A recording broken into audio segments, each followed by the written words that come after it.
एक मिनट के लिए सोचिए, इंडिया की सबसे पॉपुलर, सबसे चहेती टीमों में से एक ऐसा ब्रांड जिसके लिए फैंस की दीवानगी मतलब नेक्स्ट लेवल पर है, उसे बेच दिया गया। क्यों? अरे इसका जवाब आपको शायद शॉक कर देगा। ये कहानी सिर्फ क्रिकेट की नहीं है, ये उस बिजनेस की असली हकीकत की कहानी है जो हमेशा ग्लैमर के पर्दे के पीछे छुपी रहती है।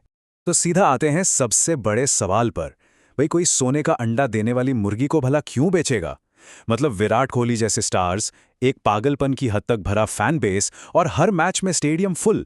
ये तो लॉजिक के बाहर लगता है ना? चलिए आज इसी पहेली को सुलझाते हैं। ठीक है, तो इस गुत्थी को सुलझाने के लिए सबसे पहले उस चमकदार तस्वीर को देखते हैं जिसे हम सब सच मानते हैं, जिसे मैं कहता हूं आरसीबी का इल्यूजन। ये वो कहानी है जो हमें दिखाई जाती है, जो हमें बेची जाती है।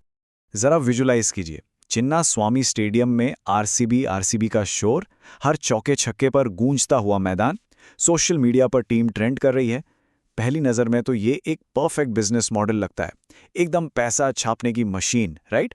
पर क्या सच में ऐसा है? क्योंकि उस चकाचौंध के पर्दे के पीछे एक बिल्कुल ही अलग कहानी चल रही थी। एक ऐसी कहानी जो बैलेंस शीट और बोर्डरूम की मीटिंग्स में लिखी जा रही थी। मुनाफे और नुकसान के असली खेल की कहानी। ये बिल्कुल एक सिक्के के दो पहलुओं जैसा है। एक तरफ है वो ग्लैमर जो हम सबको दिखता है, अरे वाह स्टार खिलाड़ी है, ट्रॉफी जीतने की उम्मीद है और जबरदस्त ब्रांड वैल्यू। लेकिन सिक्के की दूसरी तरफ है वो ठंडी कड़वी सच्चाई जिसका सामना मालिक करते हैं, टीम को चलाने का पहाड़ जैसा खर्चा और प्रॉफिट कमाने का ना खत्म होने वाला प्रेशर। तो ये फाइनेंशियल प्रेशर आता कहां से है? सबसे पहले तो खिलाड़ियों की करोड़ों की सैलरी, फिर स्टेडियम की फीस, पूरी टीम का ट्रैवल, 5 स्टार होटल्स में रहना, मैनेजमेंट, मार्केटिंग, ये लिस्ट कभी खत्म ही नहीं होती। और पता है, ये सिर्फ आईपीएल की बात नहीं है। हर स्टार्टअप फाउंडर इस प्रेशर को महसूस करता है। सैलरी देने का दबाव, ऑफिस का किराया भरने का टेंशन और इन्वेस्टर्स को खुश रखने की चुनौती। ये एक फाइनेंशियल प्रेशर कुकर जैसा है, सच में। अब इस पूरे कॉम्प्लेक्स बिजनेस को समझने के लिए मेरे साथ बने रहिए। ये सुनने में शायद थोड़ा अजीब लगेगा, पर जरा सोचिए कि एक आईपीएल टीम असल में है क्या? ये और कुछ नहीं, बस एक बहुत बड़ी, बहुत फैंसी दुकान है। हाँ, एक दुकान, लेकिन ये कोई ऐसी वैसी दुकान नहीं है। ये एक हाई रिस्क हाई रिवॉर्ड वाला रिटेल बिजनेस है, जहां आपके प्रोडक्ट्स यानी कि खिलाड़ी दुनिया के सबसे महंगे और सबसे टैलेंटेड हैं। और इस दुकान को चलाना किसी जंग लड़ने से कम नहीं है। अब समझिए ये काम कैसे करता है। देखिए, खिलाड़ियों की जो करोड़ों की सैलरी है वो आपकी दुकान का सबसे महंगा इंपोर्टेड माल है, यानी प्रीमियम इन्वेंट्री।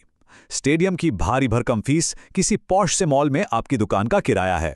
और स्पॉन्सरशिप से आने वाला पैसा उन कस्टमर्स जैसा है जो सीजन में तो आते हैं पर ऑफ सीजन में गायब हो जाते हैं। अब समझ रहे हैं? आप में से जो अपना बिजनेस चलाते हैं वो इस कैश फ्लो के खेल को बहुत अच्छी तरह से पहचानते होंगे। तो जब आप एक ऐसे खेल में हो जहां खर्चे रॉकेट की स्पीड से बढ़ रहे हो, तो सबसे समझदारी वाली चाल क्या होती है? ये वो नहीं है जो आप सोच रहे हैं। कभी कभी सबसे स्मार्ट चाल ये होती है कि आप अपनी सारी चिप्स उठाकर टेबल से बाहर निकल जाएं। ये हार मानना नहीं था, ये एक मास्टर स्ट्रोक था, एक चेस मूव था। मालिकों ने पूरा हिसाब लगाया, खर्चे बहुत ज्यादा हैं और टीम की वैल्यूएशन इस वक्त अपने पीक पर है।